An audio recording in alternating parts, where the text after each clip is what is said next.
Tenho certeza de que muitos de vocês já ouviram falar na molécula de DNA, que significa ácido desoxirribonucleico. Eu já escrevi o significado para poupá-los de ter que ficar olhando enquanto pronuncio isso em tempo real.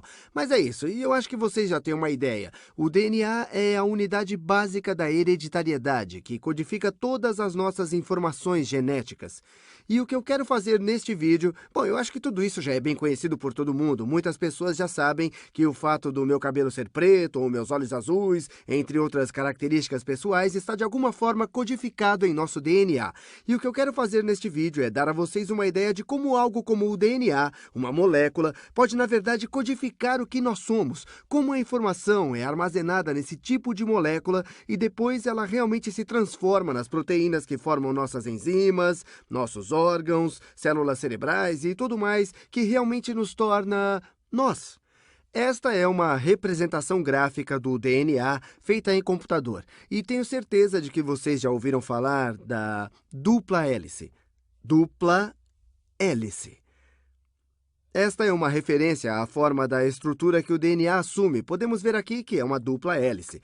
Como vocês podem ver, existem duas dessas linhas e elas estão entrelaçadas entre si. Podemos ver ali, esta é uma delas, e em seguida vemos outra, entrelaçada como esta. E então elas são conectadas vocês quase podem vê-las, são essas pontes entre as duas hélices. E elas se entrelaçam ao redor uma da outra. Acho que vocês pegaram a ideia. Portanto, a dupla hélice descreve a estrutura, a forma que o DNA assume. E isso leva a todo tipo de repercussão interessante em termos de como ocorre a hereditariedade e de como a seleção natural e a variabilidade também podem ocorrer. E, na verdade, no futuro, eu realmente gostaria de ler com vocês o trabalho de Watson e Crick sobre a dupla hélice, que fala principalmente sobre sua descoberta. A melhor coisa sobre este trabalho, além do fato de tratar-se provavelmente de uma das maiores descobertas da história da humanidade, é que o trabalho tem apenas 1,5 páginas, e ele coincide com minha visão geral de que se você tem alguma coisa boa para dizer, isso não precisa ser muito longo. Mas, dito isto, pensemos um pouco sobre como isto pode realmente gerar as proteínas e tudo mais que nos forma. Então, bem aqui uma versão ampliada dessa imagem que eu mostrei agora há pouco. Tá legal? Isto é cada uma das hélices. Este é o lado magenta, se vocês desenrolarem esta hélice que se mostra enrolada. Mas se eu desenrolá-la, um lado talvez fosse a hélice magenta e o outro seria a verde. Este é o lado verde, tá? E se vocês torcem os dois, eles voltariam a ter esse desenho aqui em cima. E então essas pontes que vocês viram nesse desenho da dupla hélice são essas conexões bem aqui. Estas são as pontes. Estas são as pontes.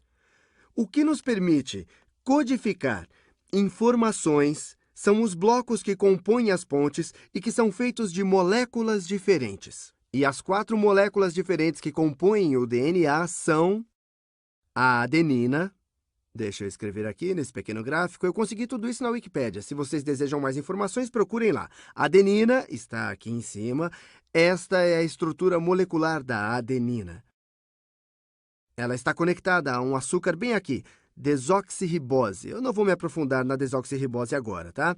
E depois vocês têm o grupo de fosfato. Eles formam um tipo de espinha dorsal do DNA, o açúcar e os grupos de fosfato. E não vou me aprofundar na microbiologia deles, porque isso não é importante agora para entender de forma intuitiva como isto codifica o que nós somos. Então, junto com a espinha dorsal, que é idêntica e nós falaremos sobre ela, elas correm em direções diferentes. Isso se chama antiparalelo. E não vou detalhar esse assunto, mas o importante são essas bases aqui. Temos a adenina e a adenina une-se à timina. A adenina une-se à timina. E vemos isso aqui em cima.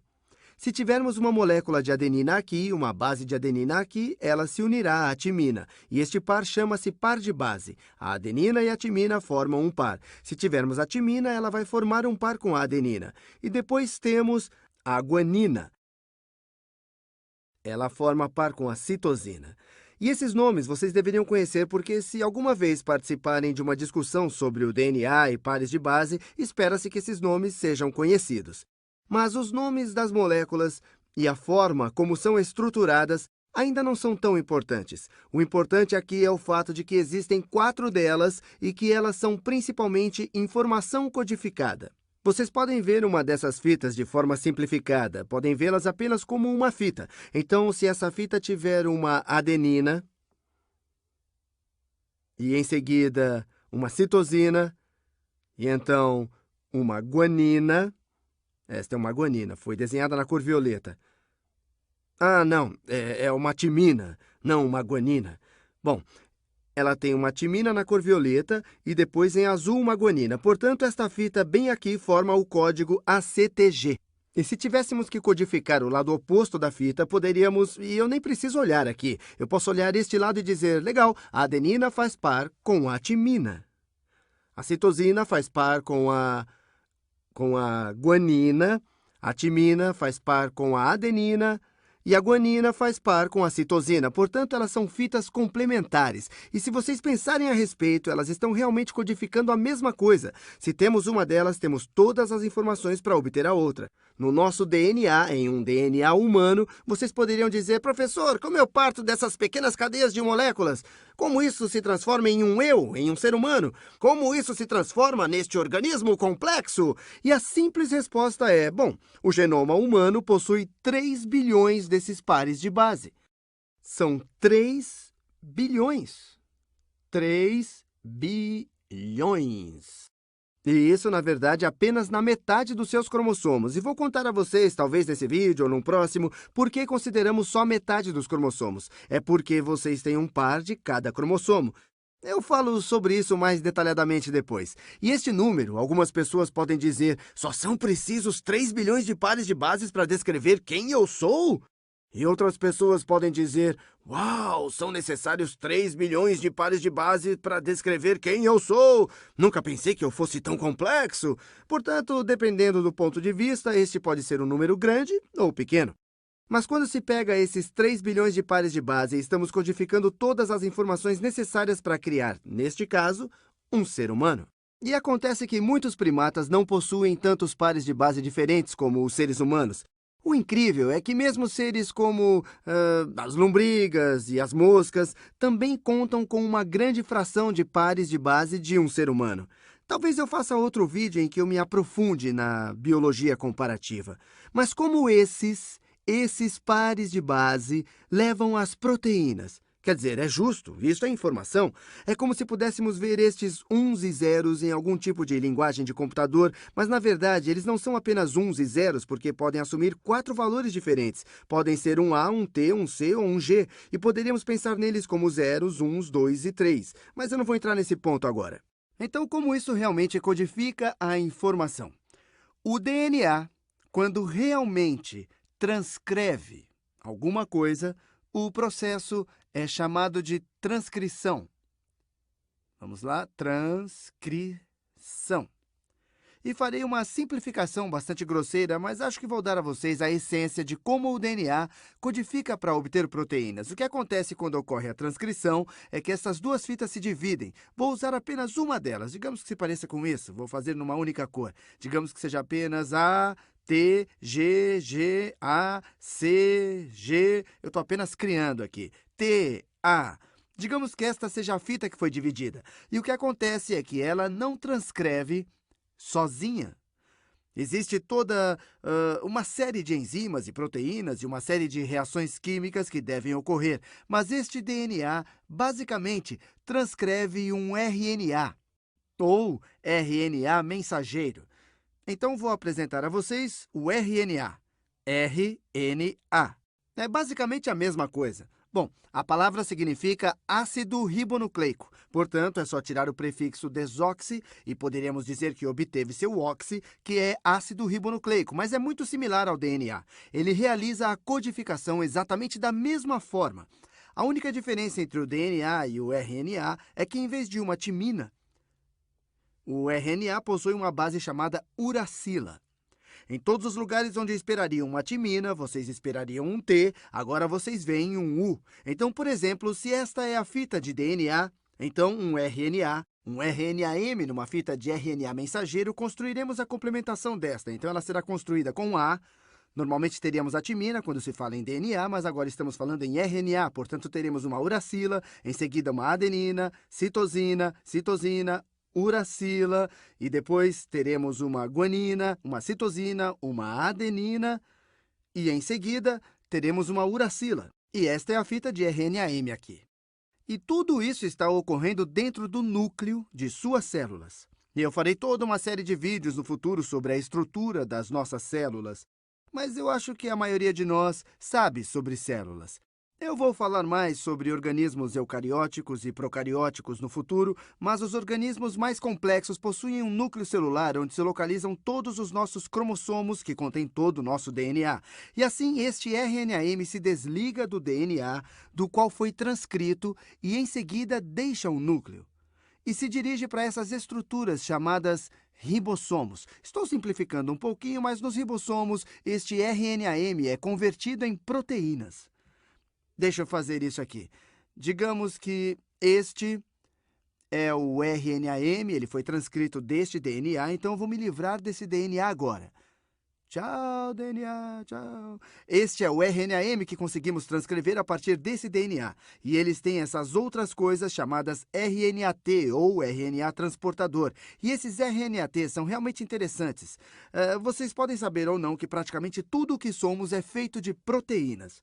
E seus componentes básicos são os aminoácidos. E aqueles de vocês que gostam de levantar peso, tenho certeza que já viram anúncios de suplementos de aminoácidos e coisas do gênero, e a razão pela qual se fala em aminoácidos é porque estes são os componentes básicos das proteínas. Meu filho, por exemplo, é alérgico à proteína do leite, por isso tivemos que conseguir para ele uma fórmula que era puro aminoácido, ou seja, as proteínas do leite, mas divididas. Ao olharem para uma proteína, trata-se de uma cadeia destes aminoácidos e, normalmente, uma cadeia bem longa. Vamos procurar algumas estruturas de proteínas logo mais, só para dar a vocês uma ideia das coisas. Essa cadeia de aminoácidos é uma cadeia longa e existem, na verdade, 20 aminoácidos diferentes. 20 aminoácidos diferentes são praticamente a estrutura de todas as nossas proteínas. Deixa eu escrever isso aqui: 20 aminoácidos. Uma pergunta bastante óbvia é como essas coisas codificam para obter 20 aminoácidos diferentes. Eu só posso ter 4 bases diferentes nesta pequena cesta bem aqui. Então é preciso voltar à combinação, ou, se não for possível, ver a lista sobre probabilidade e análise combinatória e dizer, beleza, existem apenas 4 formas possíveis para cada uma dessas bases. Existem apenas 4 bases diferentes possíveis aqui. Tanto uma adenina, guanina, citosina, ou, dependendo se estivermos falando sobre DNA ou RNA, uma uracila ou uma timina. Mas como podemos aumentar as combinações? Bom, se incluirmos 2 delas, se incluirmos 2 bases, então quantas combinações podemos ter? Bom, temos 4 possibilidades aqui, então teríamos 4 possibilidades aqui e, portanto, teríamos 16 possibilidades. Mas ainda não é suficiente. Não é suficiente para codificar para obter um dos 20 aminoácidos e dizer esse vai codificar para obter o aminoácido número 5. E eu vou falar depois sobre os seus nomes verdadeiros. Então, o que devemos fazer? Temos que usar 3 deles. Portanto, 3 deles existem, na verdade, 4 vezes 4 vezes 4 possibilidades aqui, e eles podem codificar para 64 coisas diferentes. Eles podem assumir 64 diferentes combinações ou permutações diferentes, este UAC, bem aqui. Portanto, se temos 3 dessas bases, podemos codificar para obter um aminoácido. Na verdade, é um exagero, porque podemos ter 64 combinações aqui e existem apenas 20 aminoácidos. Portanto, podemos ter até mesmo combinações redundantes de codificação para diferentes aminoácidos. Por exemplo, podemos dizer que, e este não é o código verdadeiro, mas talvez o UAC, este faz a codificação para obter o aminoácido número 1. E se fosse AAU, então este faria a codificação para obter o número 2. Acho que vocês já pegaram a ideia, não é? Então vamos lá. Se eu tenho GGG, ele codifica para obter um aminoácido número 10. E o que acontece é que quando este RNA mensageiro deixa o núcleo, ele vai para os ribossomos. Vamos olhar esse diagrama daqui a pouco. Tá legal? Vamos voltar um pouquinho. Deixa eu pegar aquela mesma molécula de RNA-M. Essa molécula aqui. E elas são muito maiores do que eu estou mostrando aqui. Esta é apenas uma fração de uma molécula de RNAM. Minhas moléculas de RNAM. E o que elas fazem é que elas atuam basicamente como um modelo para as moléculas de RNAT. E as moléculas de RNAT são essas moléculas anexadas ao RNAM. Elas se parecem com caminhões para os aminoácidos. Então, digamos que eu tenho um pouco de aminoácidos aqui, e então tenho outro aminoácido que está bem aqui, como esse, e depois tenho outro aminoácido que é parecido com esse aqui. Eles estarão ligados às moléculas de RNAT. Digamos que esta molécula de RNAT tem este aminoácido aqui ligado a ele. Uma molécula de RNAT possui o código no seu A. Deixa eu fazer em cor mais escura. Ela possui o código AUG. Esta bem aqui possui o código... Deixa eu escolher outra. Digamos que ela possui GAC. E o que vai acontecer? No ribossomo acontece uma situação complexa. O que realmente está acontecendo não é de muito bom gosto. Este RNAT deseja se ligar a esta parte do RNAM. Por quê? Porque a adenina se liga à uracila se liga à adenina e a guanina se liga à citosina. Portanto, ela irá parar bem aqui. Ela vai parar próximo a esta coisa. E, na verdade, eu provavelmente deveria girá-la. Mas ela vai simplesmente parar bem aqui e se ligar a esta molécula de RNAM. E este bem aqui é o RNAT. Este é o RNAT. E, bom, os nomes não importam. Eu só queria dar a vocês uma ideia geral de como as proteínas são formadas realmente. E este é um aminoácido. Eu não sei, vamos chamá-lo de aminoácido 1, aminoácido 5, aminoácido 20. Esse carinha vai parar bem aqui. A guanina é atraída para a citosina, e se vocês assistirem aos vídeos de química, esses são, na verdade, pontes de hidrogênio que formam os pares de base. A adenina deseja alcançar a uracila, a citosina quer a guanina, e assim por diante. Assim, depois que todos eles tiverem parado, deixa eu fazer isso. Depois que eles estiverem parado, digamos que este é o RNA. Não, vou fazer aqui. Esta é minha molécula de RNA. Não vou desenhar os detalhes ali. Meu pequeno RNAT parou. Parou perto dele e cada um deles tem uma carga, tá bom? Então, este primeiro tem esta carga aqui, este aminoácido. O segundo tem esta carga desse aminoácido e assim por diante. E deve continuar assim. E existe outro aminoácido verdinho aqui. Eles não têm essas cores, mas é só para simplificar. E em seguida, os aminoácidos se ligam entre si quando são mantidos próximos uns dos outros. Isso tudo não acontece sozinho. O ribossomo serve para um propósito. Existem enzimas que facilitam esse processo, mas após essas moléculas se ligarem, o RNAT se desliga. E vocês têm essa cadeia de aminoácidos. E então a cadeia de aminoácidos começa a se dobrar. E eles têm todas essas... e é realmente fascinante. As pessoas passam suas vidas estudando como as proteínas dobram-se e é onde elas obtêm a maior parte de suas propriedades estruturais. Não é apenas a cadeia de aminoácidos, mas o mais importante é como eles realmente se dobram. Depois que se dobram, eles formam estes padrões ultracomplexos, e é com base nisso que um aminoácido é atraído para outro com estes formatos tridimensionais bastante complicados. E o que eu peguei aqui da Wikipédia são alguns aminoácidos, apenas para poder estabelecer uma relação com o DNA. Aqui está a insulina. Ela é fundamental para processar a nossa glicose. Esta bem aqui é a insulina. É um hormônio. Vocês ouvem as pessoas falarem sobre seu sistema imunológico, ouvem as pessoas falarem sobre seu sistema endócrino e seus hormônios, algumas vezes sobre seu sistema digestivo. Esta é a hemoglobina, que basicamente transporta nosso oxigênio em nosso sangue. Mas todas essas coisas são proteínas, e todas essas pequenas dobras que vocês veem são são apenas pequenos pontos de aminoácidos. Alguns desses são cadeias múltiplas de aminoácidos que se encaixam como um grande quebra-cabeças, mas outros apenas têm cadeias únicas de aminoácidos. Para a insulina aqui, este é o aminoácido 50. Depois que a cadeia se forma, todos são empacotados juntos e formam essa pequena mancha. Mas a forma desta mancha é super importante para que a insulina consiga exercer a função que ela precisa realizar nos nossos sistemas. Mas este aqui é aproximadamente aminoácido 50. Eu acho que é isso, aminoácido 50.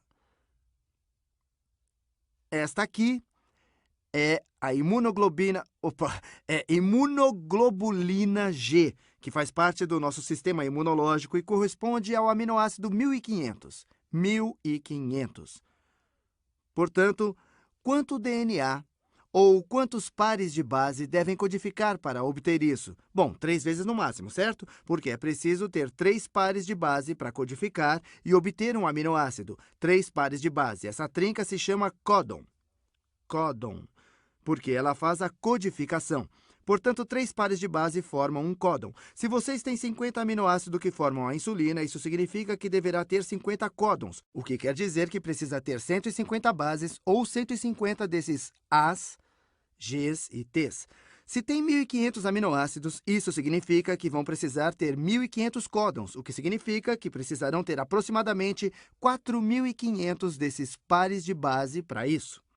Existem algumas noções que são muito confusas. Portanto, eu fui para o menor nível de nosso DNA aqui, e este é um nível bem baixo. Este é o RNA que estou apontando bem aqui, mas este é o menor nível de DNA, e este é o nível no qual a informação é realmente codificada. Mas como isso se relaciona a coisas como genes e cromossomos e coisas sobre as quais vocês podem falar em outros contextos? Digamos que os 150 pares de base que codificam para obter insulina, que eles formam um gene. E que esses 4.500 pares de base formam outro gene. Todos os genes não formam proteínas, mas todas as proteínas são feitas por genes. Então, digamos que eu tenho apenas um punhado de bases. Eu só vou fazer outro aqui. Farei outro A, G, e ele desce, e aí vocês têm um T, em seguida um C e um C, e digamos que eu tenho 4.500 desses. Eles podem fazer a codificação para obter uma proteína. Podem obter proteína ou eles podem ter todos esses outros tipos de funções regulatórias, dizendo que outras partes do DNA deveriam ou não deveriam ser codificadas e como o DNA se comporta. Portanto, se torna super complexo. Mas esse tipo de seção do nosso DNA, isto é o que chamamos de gene. E um gene pode ter desde algumas centenas desses pares de base ou dessas bases para vários milhares desses pares de base. Um gene é essa parte do nosso cromossomo que codifica para obter certa proteína ou uma determinada função. Bom, existem diferentes versões dos genes. É uma simplificação grosseira, mas deixe-me dizer que este é o gene para a insulina, tá? Insulina. Deve haver ligeiras variações na forma para a qual a insulina pode ser codificada, e eu vou sair um pouco do meu domínio aqui porque eu não sei se isso é verdade. E talvez eu não deva falar especificamente apenas sobre a insulina, mas ele está codificando para obter alguma proteína. Existem várias formas diferentes de como uma proteína pode ser codificada. Talvez em vez de um T aqui, algumas vezes tenha um C lá, e ela ainda codificará para obter a mesma proteína. Ela não muda o suficiente, mas esta proteína age apenas de modo um pouco diferente. É uma ligeira variação. Vou usar essa palavra. Uma variação deste gene é denominada alelo. Alelo. É uma variação específica do seu gene. Uma variação específica do seu gene. Se pegarmos esta cadeia de DNA e esta cadeia aqui, vejamos, este é um par de base. Este pode ser parecido com uma base, esta é outra base. Talvez seja uma adenina, e então esta aqui seria uma timina, aqui em verde. Esta é uma adenina, e esta seria uma timina. Se esta for uma guanina, então esta aqui seria uma citosina. Esta seria apenas uma seção bem pequena. Se eu quisesse ampliar, e digamos que temos uma grande cadeia de DNA, em que cada um desses pequenos pontos são um par de base, que eu estou desenhando aqui, talvez esta seção codifique para obter o gene 1. Existe um pouco de ruído ou coisas que nós ainda não entendemos completamente. Eu quero ser claro, apenas com uma simples discussão sobre DNA já abordamos as fronteiras do que sabemos e do que não sabemos, porque o DNA é imensamente complexo e há todas essas estruturas de reação, e genes dizem para você codificar para obter outros genes ou não codificar para obter outros, e tudo sob circunstâncias muito complexas. Por isso tem partes enormes do DNA que nós ainda não entendemos exatamente o que fazem. Mas pode ser que ele tenha outra seção aqui que codifique para obter o gene 2. Talvez o gene 2 seja um pouco maior, talvez sejam 1000 pares de base, mas quando se pega tudo isso e se transforma, é como se ele girasse sobre si mesmo dessa forma. Deixa eu fazer isso aqui. Ele vai se enrolar, girando sobre si mesmo e fazer todo tipo de loucura. Lembre-se, ele se empacota completamente e então se parece com alguma coisa assim. E então você tem um cromossomo. Um cromossomo. E só para saber o quanto um cromossomo é grande em relação aos pares de base, o cromossomo número 1 do genoma humano, e temos 23 pares, se vocês olharem dentro de um núcleo, digamos que este é o núcleo e esta é a célula. A célula é bem maior do que eu estou mostrando aqui. Mas nós temos 23 pares de cromossomos. 23 pares de cromossomos. Dois... Bom, eu não vou fazer todos. Vocês podem ver os cromossomos em um microscópio não tão caro, mas estamos fazendo aqui uma escala na qual podemos começar a olhar. O maior cromossomo, que é o cromossomo número 1 do genoma humano, só para dar uma ideia de quanta informação ele está guardando, ele possui 220 milhões de pares de base. As pessoas falam sobre cromossomos, genética, genes e pares de base alternadamente, mas é muito importante ter uma ideia da escala. Esses cromossomos são uma fita super longa de DNA que está toda configurada e empacotada e ela contém 220 milhões de pares de base. Os elementos reais que estão codificando para obter a informação são incrivelmente pequenos com relação ao próprio cromossomo. Mas agora que entendemos um pouco, e na verdade eu gostaria de voltar a isso, porque esse assunto me deixa maravilhado, que essas pequenas combinações, estes aminoácidos possam formar essas estruturas bastante complexas, bastante avançadas, que nós ainda estamos entendendo totalmente como interagem entre si e regulam todos os nossos processos biológicos. E o que é ainda mais incrível é que este esquema sobre o qual falei nesse vídeo, sobre DNA para RNAM, para RNAT, para essas moléculas, isto vale para toda a vida em nosso planeta. E todos nós compartilhamos este mesmo mecanismo. Eu e esta planta compartilhamos esta raiz comum porque todos temos DNA. Como essa barata, que eu posso não gostar que esteja na mesma sala que eu, todos compartilhamos a mesma raiz comum de DNA e todos fazem a codificação para as proteínas da mesma forma, que há essa interação entre todas as formas de vida. Isto, para mim, é impressionante. Ainda mais impressionante é como essas formas complexas são formadas pelo DNA. E isto não é especulação, trata-se de comportamento observado. Esta é uma estrutura fascinante, mas ela só baseia-se em 20 aminoácidos. Vocês quase podem vê-los como os Legos. E você junta os Legos e as interações químicas formam essas estruturas bastante impressionantes, bem aqui. Bom, agora que sabemos um pouco de DNA e como ele é codificado em proteína, podemos dar um pequeno salto e falar um pouco mais sobre a variabilidade e como ela é introduzida em uma população.